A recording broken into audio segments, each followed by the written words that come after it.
नामर्द पति। एक औरत की दर्द भरी सच्ची कहानी। मैं अपने पापा माँ की इकलौती बेटी थी।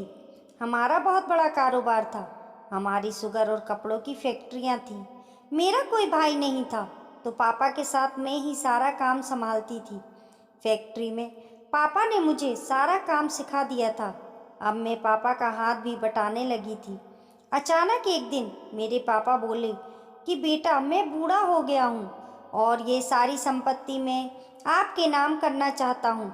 मैंने बहुत मना किया, लेकिन पापा ने सब कुछ मेरे नाम कर दिया और कुछ दिनों के बाद ही उनकी हार्ट अटैक से मृत्यु हो गई। पापा की मृत्यु के बाद मम्मा भी बहुत बीमार रहने लगी और मेरी शादी जल्द से जल्द करवा देना चाहती थी, ताकि उनको कुछ हो जाए तो मैं अकेले ना रह जाऊं। पापा के जाने के बाद अब सारा काम मुझे ही देखना था। अब सारा दिन मैं उसी काम में बिजी रहती। सारी फैक्ट्रियों का लेखा जोखा मेरे हाथ में था।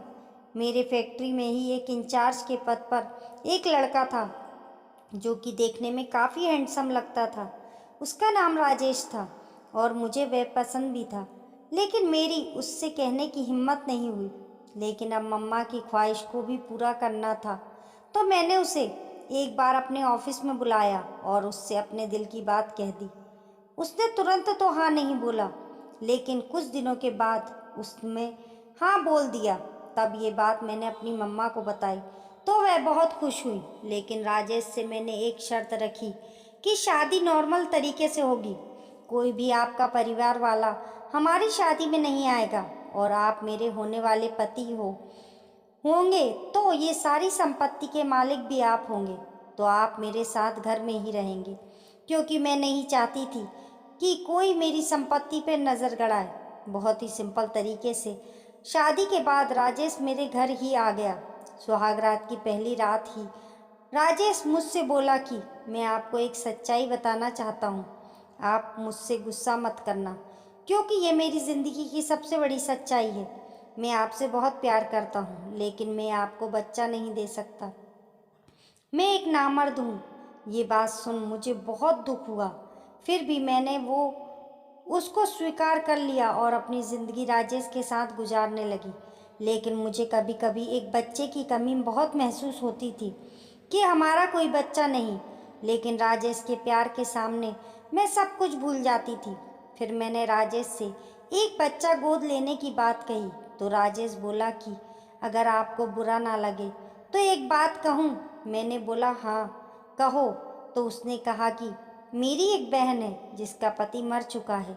उसको कोई पालने वाला नहीं है और वह काफ़ी छोटा है।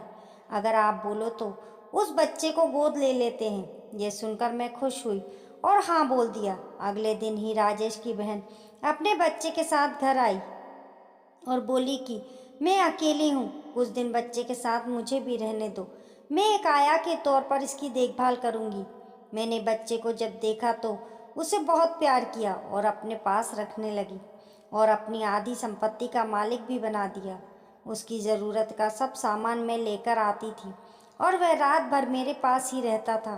एक दिन मैं बच्चे को नहला रही थी। मैंने देखा बच्चे की टांग पर एक काले रंग का निशान देखा।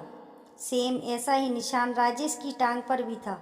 शुरू में मुझे थोड़ा शक हुआ, लेकिन फिर मैंने इग्नोर कर दिया। लेकिन कुछ समय बाद मुझे दाल में कुछ काला लगने लगा, क्योंकि रात में बच्चा जब भी रोता तो राजेश उसे लेकर अपनी बहन के पास चला जाता और वहीं सो जाता था।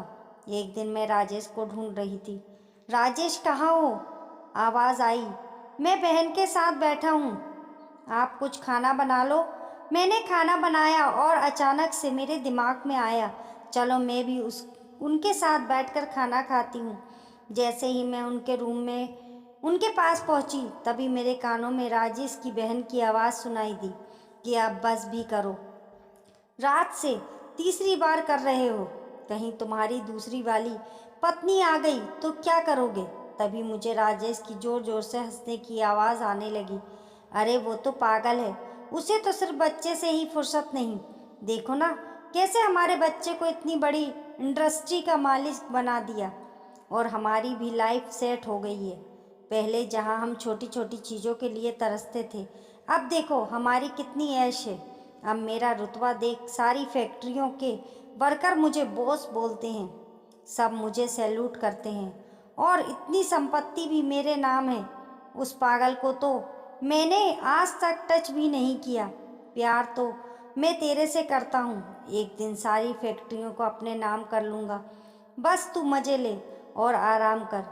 ये सारी बातें सुनकर मेरे रोंगटे खड़े हो गए और मैं सोचने लगी कि हे भगवान, मेरे साथ इतना बड़ा धोखा। फिर मैंने इसको सबक सिखाने के लिए एक प्लान बनाया।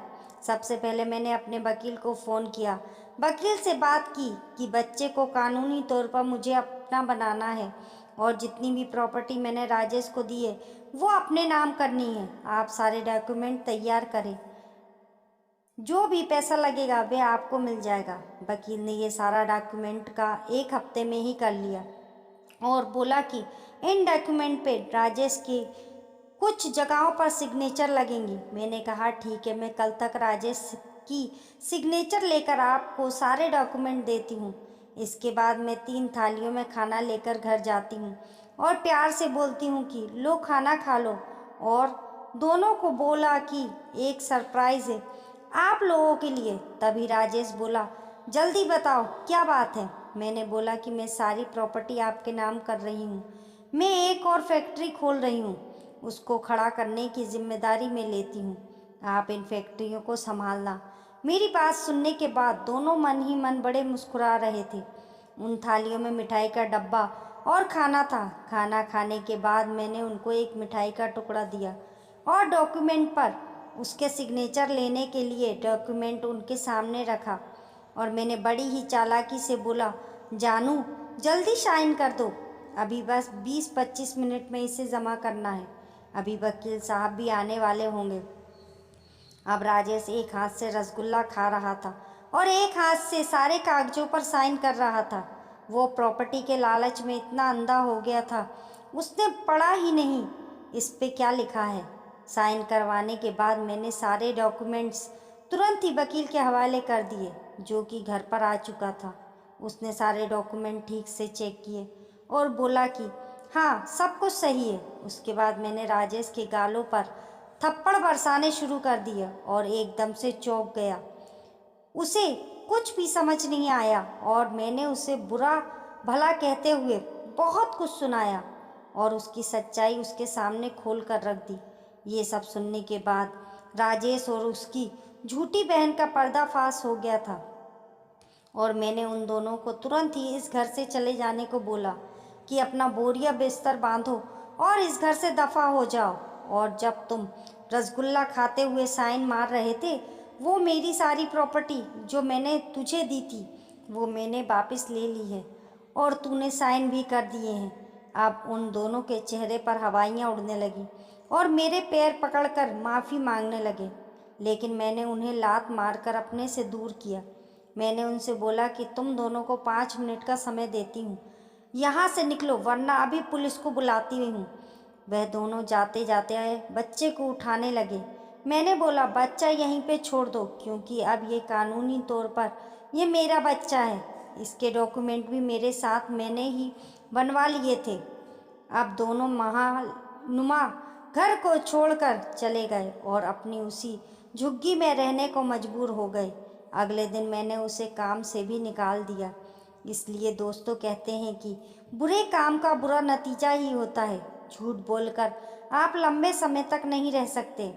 कहानी पसंद आने पर लाइक करें और हमारे YouTube परिवार का हिस्सा बनने के लिए चैनल को सब्सक्राइब करें। कमेंट बॉक्स में बताना ना भूलें आपको कहानी कैसी लगी। मिलते हैं फिर एक नई कहानी के साथ।